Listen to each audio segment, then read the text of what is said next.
Hi everyone, I hope everyone is doing well. I hope you're fitting in some reading.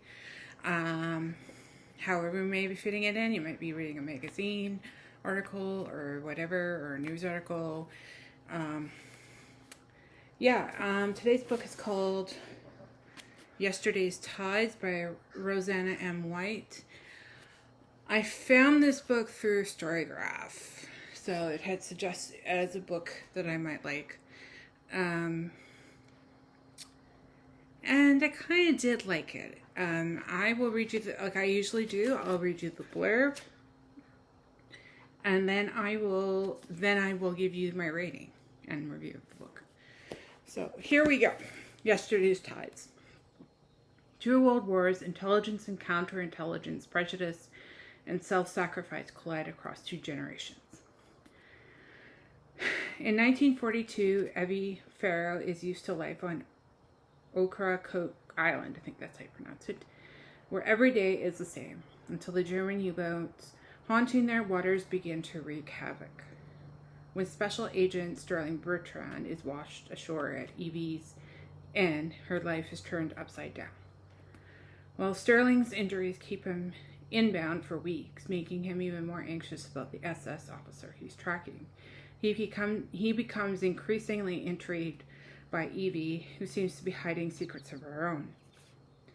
Decades earlier, in 1914, Englishman Remington Culbreth arrives at the Ocracoke Inn for the summer, never expecting to fall in love with Lucia Adair, the innkeeper's daughter. But when war breaks out in Europe, their relationship is put in jeopardy and may not survive what lies ahead for them. As the ripples from the Great War rock Evie and Sterling's lives into World War II, it seems yesterday's tides may sweep them all into danger once again today.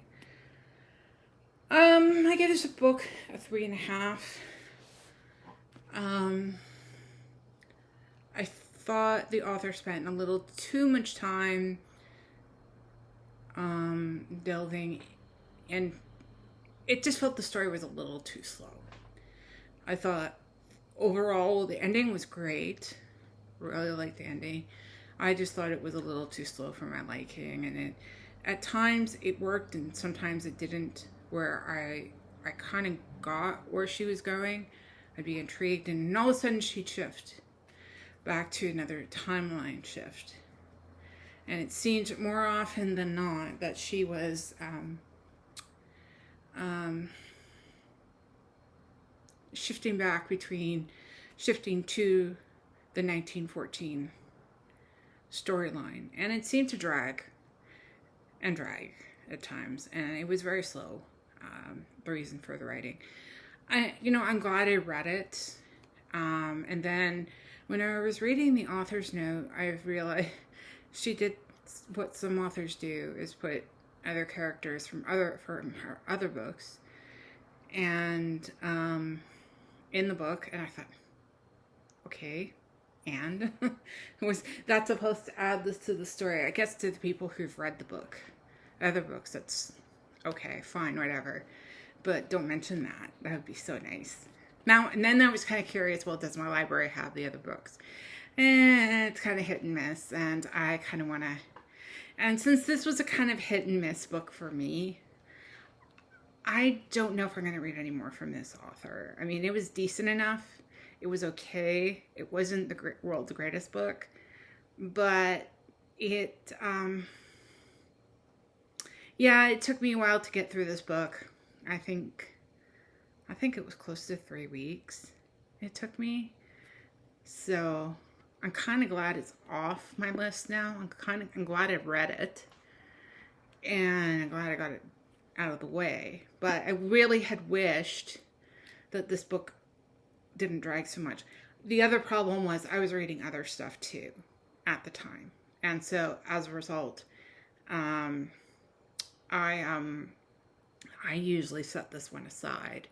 Probably would have taken me a little less time than it did, but overall it just didn't really work for me. It worked for me on some levels. I like the dual timeline. I like the connection between the 2 timelines. I figured what the connection was. I thought about halfway through the book, I figured, oh, yeah, that makes more sense.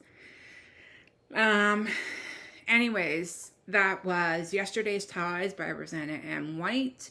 I probably will not read another book from her. It is a Christian fiction,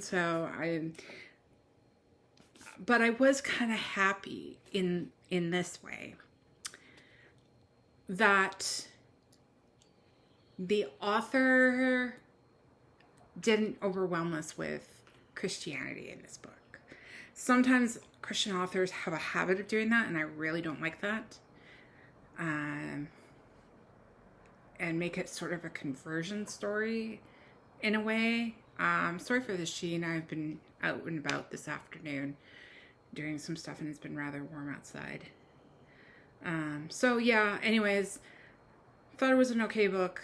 Probably won't pick it up again. Probably won't read from this author again unless by some happenstance chance I find a book of hers somewhere, but I doubt it. Anyways, that was Yesterday's Tides by Roseanna M. White, and I look forward to talking to you sometime soon. Bye.